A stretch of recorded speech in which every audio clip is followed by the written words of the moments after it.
Assalamualaikum warahmatullahi wabarakatuh. Perkenalkan, saya Cacing Slamet dari SMP Negeri 2 Taman Sari. Saya peserta OJL Kepala Lab tahun 2004 yang diselenggarakan oleh BBGP Provinsi Jawa Barat.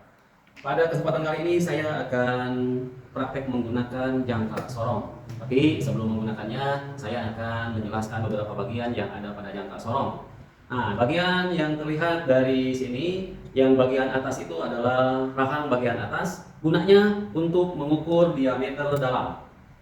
Sedangkan yang di bawahnya, ini adalah rahang bagian bawah, gunanya untuk mengukur diameter bagian luar.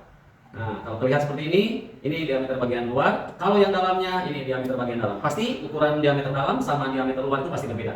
Dan satu lagi, ada untuk mengukur kedalaman. Nah, kedalaman ini untuk mengukur bagian lingkaran yang agak berapa kedalamannya di sini. Nah, oke, itu bagian-bagiannya. Selanjutnya di sini ada beberapa skala. Skala yang digunakan di jangkar sorong itu ada dua skala. Satu, skala utama, yang ini satuannya itu dalam sentimeter. Oke, bisa dilihat di sana dalam sentimeter yang skala utama. Dan yang kedua, skala nonius, tepatnya ada di bagian yang digeser-geser, rahang digeser-geser. Di sini itu namanya skala nonius. Nah, skala nonius ini untuk mengukur angka di belakang komanya itu, berapa angka di belakang komanya.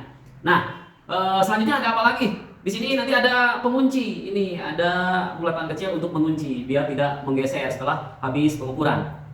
Nah, mungkin itu bagian-bagian dan yang bisa digunakan.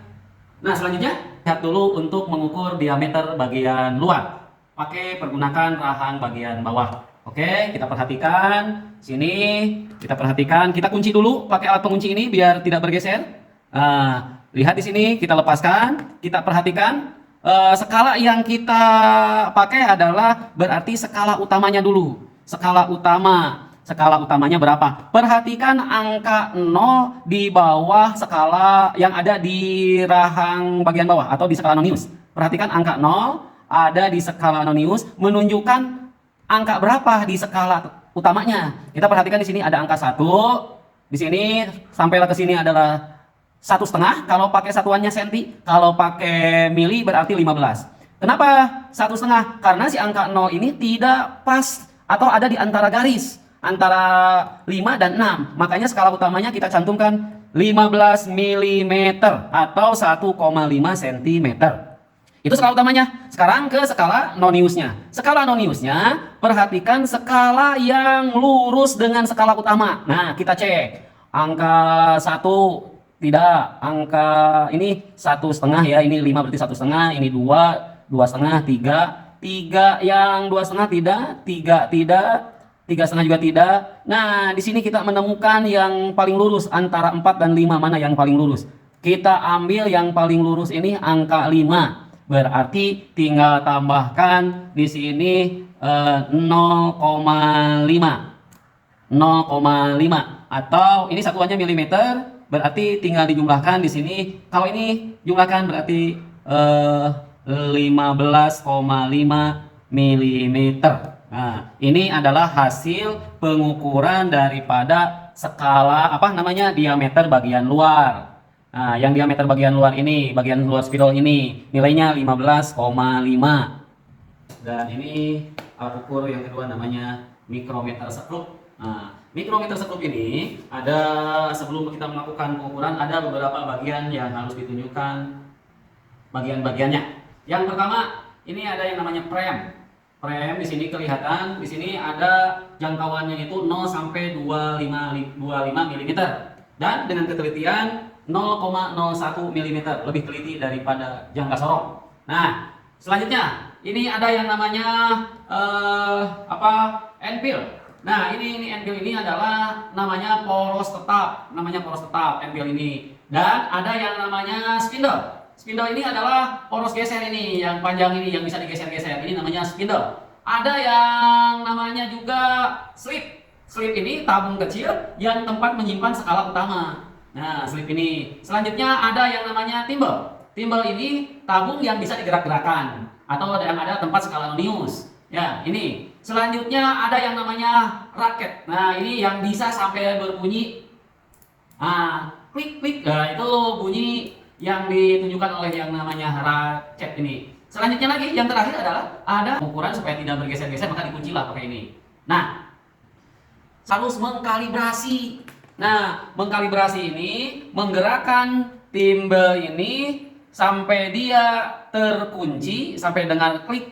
Nah, kita lihat di sini, angka ini 0 sampai terkunci. Nah, garis yang ada di skala utama kalau sudah sejajar dengan 0 angka di skala nonius, berarti itu sudah bisa digunakan, artinya sudah dikalibrasi. Nah, kalau misalkan tidak sampai di sana, tidak tidak pas di angka 0, skala utama dengan skala nonius, maka harus digeserkan dengan alat ini. Ini untuk menggeserkan, tempatnya di mana? Ini ada lubang kecil yang bisa digunakan, ini untuk mengaitkan. Kalau seandainya belum lurus, maka ini bisa ditarik ya sedikit-sedikit sampai ini skala menunjukkan angka 0-nya itu tepat. Nah, sampai menunjukkan skala yang ada di nonius dengan skala utama itu lurus. Nah, selanjutnya kita ke perhitungan. Nah, kita ukur uang logam ini, berapa ketebalan uang logam Rp500 ini. Oke, kita sudah menggeser timbal ini, kita kunci,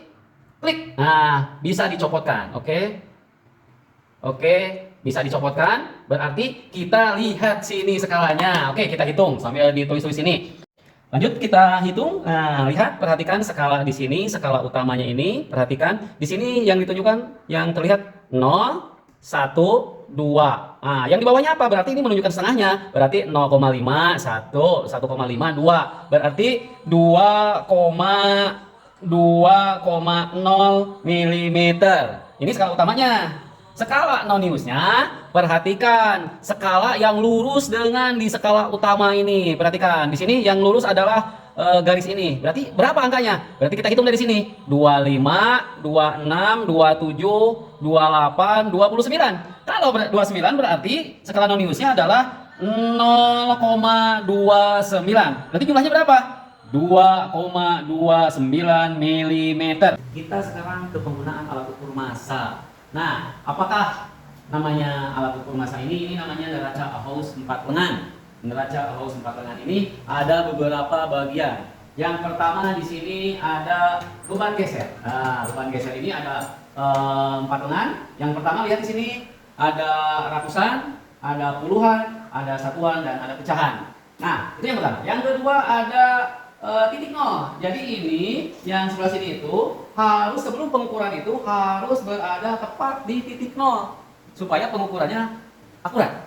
Selanjutnya, untuk mentitik nolkan ini ada yang namanya skrup kalibrasi. Ini namanya skrup kalibrasi itu supaya posisi titik ini menunjukkan angka 0. Maka digeser-geserlah pakai skrup kalibrasi ini supaya ini berada di angka 0. Kita skrup saja, kita ukur, tadi dijadikan jadi alat ukur, sekarang kita ukur ini masanya berapa sih mikrometer skrup ini. Kita taruh di sini. Nah, kita ukur supaya ini bebannya seimbang, nanti menunjukkan di angka 0 ini. Kita ukur dulu. Memang menggunakan alat ukur ini harus penuh dengan kesabaran dan ketelitian. Oke, kita geser dulu. Lengan pertama kita taruh dulu di angka 100. Yang kedua kita taruh di angka 70. Masih bebannya berat kayaknya. 10. Oke, yang kecilnya kita taruh di angka ini, masih agak berat. Kita taruh terus geser. Nah, kita geser lagi. Yakinkan sampai di angka 0.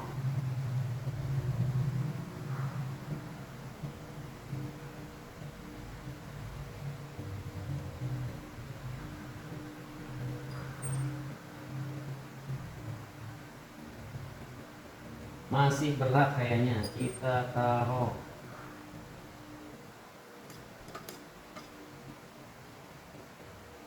Oke, kita perhatikan sudah ada di titik 0 kita keseimbangannya. Kita hitung berapa sih yang ditunjukkan oleh neraca 4 lengan itu. Kita geser ke sini. Neraca lengan pertama kita lihat di sana itu adalah 100.